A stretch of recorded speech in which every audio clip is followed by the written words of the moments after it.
नकली चाषी जाल अभियोग चलित वर्ष 2025-26 खरीफ धान क्रय करने सकाशे मिथ्या अभियोग करी धान मंडी हाथेइथिबा महिला स्वयं सहायिका गोष्ठी को बाद दे अमृतुलु सेवा समवाय समिति को धान क्रय करने अनुमति प्रदान सकाशे आज सेवा समवाय समिति अमृतुलुर प्रकृत चाषी माने आसिका समवाय समिति और भंजनगर उपजिल्लापाल कार्यालय ठारे एकत्रित होई एक लिखित अभियोग देथिले। चाषी मानक अभियोग जे अमृतुलु सेवा समवाय समिति बहुदिन धरी ठीक भावे धान विक्रय करि आसुथिले किंतु किछि मिछुआ चाषी जाल दस्तखत करी अमृतुलु सेवा समवाय समिति विरुद्ध रे लिखित अभियोग करथिबा जकु अमृतुलु सेवा समवाय समिति स्थान रे फुलकासुणी स्वयं सहायक गोष्ठी को दायित्व दिया जायथिला। तेनु आज अमृतुलु सेवा समवाय समिति अधीनस्थ समस्त पंजीकृत चाषी परिचालना परिषदर सदस्य और धान मंडी परिचालना कमिटी लिखित अभियोग करी स्वयं सहायक गोष्ठी को धान विक्रय दायित्व रद्द करने सह पुनः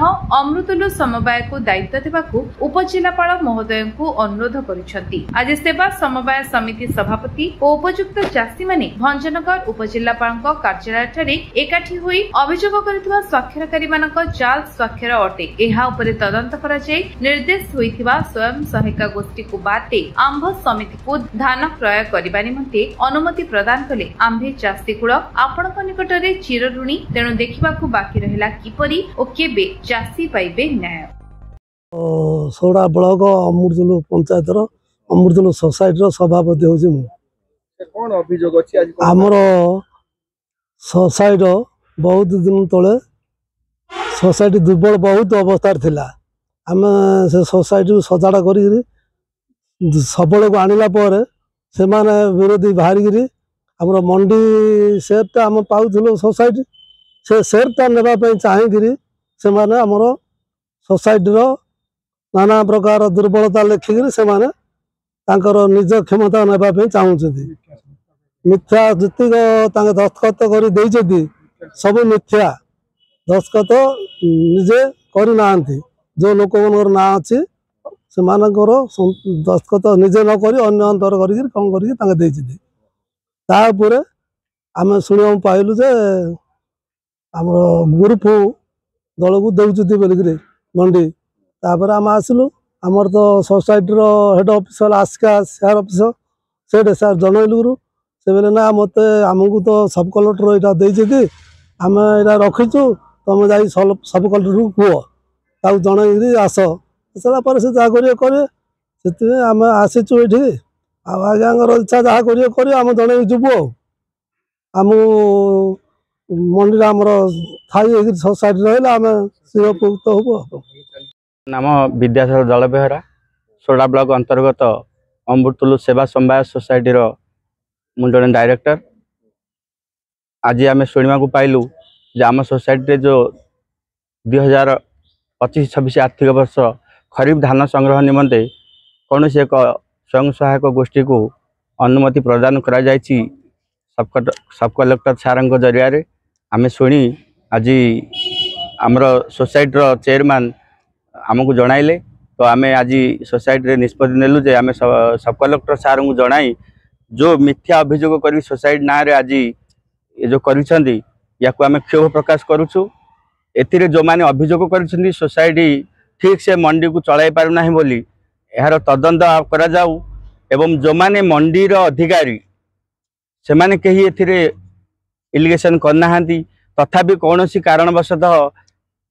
कौन सी कुचक्रीर चक्र पड़ी आमर सोसाइटी नाम बदनाम करने जो मंडी को हाथेवाई किसी पैसा अर्थ उपार्जन करने जो हीन राजनीति कर जो माने से आम आम मोर एति अभियोग जे किए ये जिनसा कर सोसाइटीर कर्मकर्ता अच्छा सोसाइटी मंडी परिचालना कमिटी अच्छा तो एमाने कहीं जानी ना एमान बिना अजाणत एमाने जो कंप्लेन अभियोग कर जो माने से मिथ्या दस्तखत करा जायछि तो किछि बंधु मोर सांगर उपस्थित अच्छा एमानकर भी सिग्नेचर मिथ्या संतक करा जायछि सेथिरे तो एणु आपण तदंत करी पुनरपि आम समिति को धान मंडी क्रय विक्रय पई अनुमति प्रदान कले आमे प्रशासन पाखरे चिर ऋणी होई रहबो। अच्छा आज आपण पुनी आस्कारे अभियोग देथिले हां ए कथा सुनिबा पर आज आमर सोसाइटी 18 जन डायरेक्टर प्लस मंडी परिचालना कमिटी सदस्य एवं किछि मंडी रे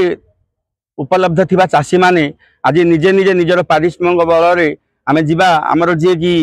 ARCS आस्का आमर सह निबंधक अछंती आमर सेवा समाज समिति रो तांकु भी जाई एबे तांको पाखु भी जाइथिलु तांकु भी ए विषय रे आमे अवगत कराइलु से भी हमको हेल्प करबा पई अनुमति दैछंती एवं सब कलेक्टर सार को मध्ये आमे जणेबो बोली तांको कहि आमे सेठारु वर्तमान एठागु आसिलु। अनंत कुमार पंडा सर घण घटना अछि आज कोन उपजिल्ला बळंग आज आम आसलु आमर धान मंडीटा सोसाइटी बुझुला किंतु अन्य केतेक से ग्रुप से चेंज नेबा चेष्टा करथले किंतु आमर एटा भी ठीक चलछि आमर ये सोसाइटी आम ठीक चलछि किंतु आम सोसाइटी रहू सेटा हम चाहू। अच्छा याको कोन राजनीति कोन करा होछि कि